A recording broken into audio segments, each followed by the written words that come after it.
Okay, so this video I'm going to talk about a couple of the things about how ADHD is like being Black, and then also just some of the challenges that I've realized come from ADHD specifically.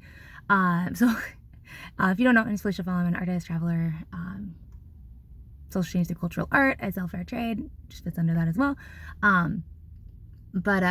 Yeah, so like when I drive, I don't really daydream. I like think of arguments and debates and have conversations. And I analyze things. And one of the things I was analyzing today was ways in which ADHD has made life harder, or like just basic things harder. And one of the things is like multiple choice tests, and so multiple choice tests, following recipes, and fill in the blank worksheets. And like fill in the blank worksheets and recipes are both working memory, and my working memory is junk. And I think it's gotten really bad the last couple of years too. Like my husband will ask me, like, did you like let the dog out? Like I have no idea. Like I do not remember whether I let the dog out or not. Like I don't know. That's pretty common right now, and it has been for the last like year and a half or so. But with working memory, when you're doing a fill in the blank test or fill in the blank paper or worksheet, whatever, you have to like know the before and after the blank words. You have to remember those. You have to remember the context. You have to remember the content. You have to remember like all of the things to find the answer. And if it's just a regurgitated, like copy and paste the sentence, it's a little bit easier. But if you have to like think abstractly and like make like my brain can barely remember like verbatim what would make sense in that blank. And then like with recipes, like I've always had a hard time with recipes. So like you have to remember the ingredients, the amount, all of that, and then know what to do with it. It's like to understand what to do with it, you have to go back and forth and back and forth. And I really struggle with that, and I always have. Like my brain just doesn't do that on its own. And then the other thing with multiple choice tests, and I don't think this is working memory. I don't know, but one of the tricks I did was I would ask teachers and this was in college, if I could write short answers or essay questions for some of the multiple choice ones where I didn't know the answer, like where I knew the answer but I didn't know how to like what it would be. And that made my grades go up about between 9 and 11% almost always, was just being able to do short answers or essays instead of multiple choice, which I mean that's one where it's obviously harder. But like the worksheets, like I would be up until 2 or 3 a.m.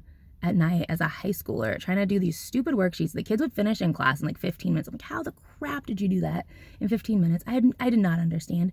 And then everyone would be talking, so then it was worthless for me to even try to finish in class. And so, but I remember being up until like spending hours and hours and hours on worthless worksheets. And for me, like the worksheet, I didn't remember jack from it because like I was just focused on memorizing like the blank is, and then like I was just focused on memorizing it long enough to be able to find the stupid word. So anyways, multiple choice, I have worksheets. I hated worksheets. Thought they were a waste of time. And then multiple choice tests. Hated multiple choice tests. Again, a waste of time because like I know the answers. Like I can explain it to you, but I can't get the right answer when you give me 4 choices that could all kind of be it because of blah, blah, blah, blah, blah, blah, blah. So that was another like super frustrating thing.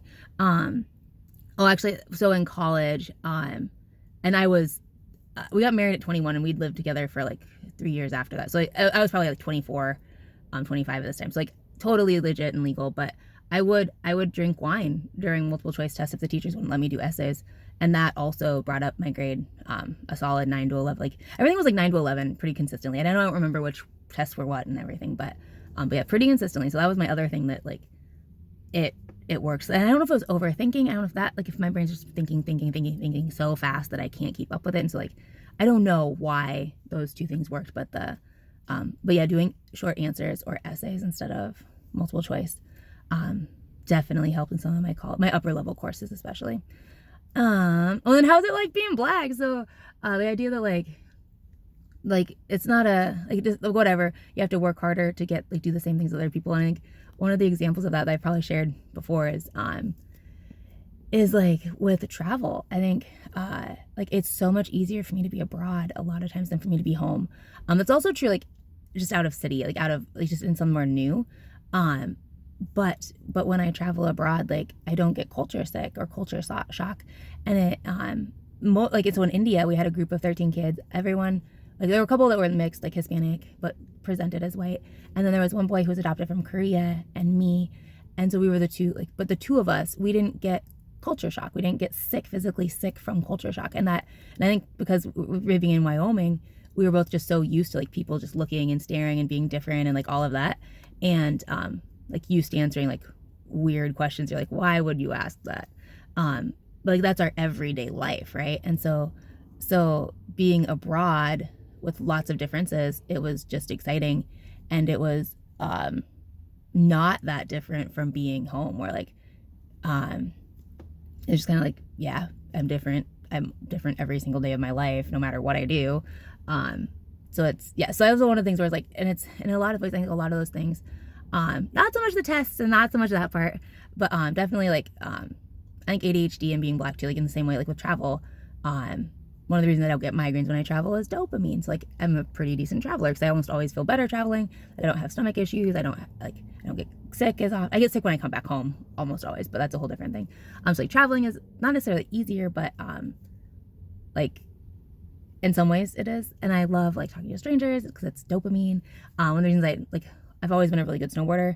Not always. I'm now fat and old and out of shape and can't keep up with my old self at all.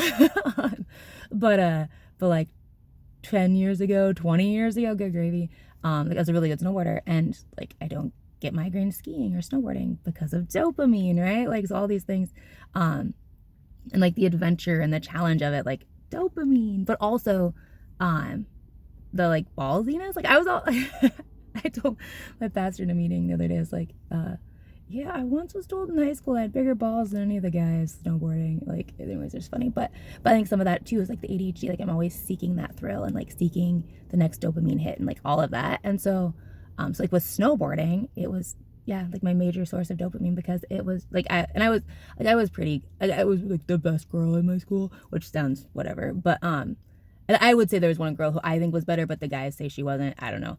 But I think she was better in park than I was, but I was better like freestyle, and it doesn't matter.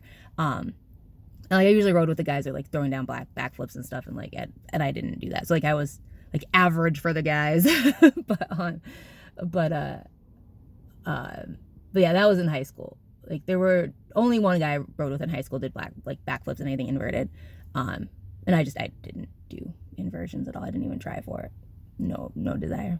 But like drop offs and stuff I do. Actually, one of my like biggest regrets in life, not biggest regrets, but things I still remember, is I chickened out of like it was like either 19 or 20 foot drop. And I'd done 15, 12, 10, 9, like 7 all the time.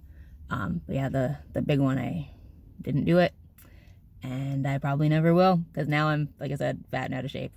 But that's life, like not in a bad way. Like that's just what's up. All right, okay, goodbye. I gotta go.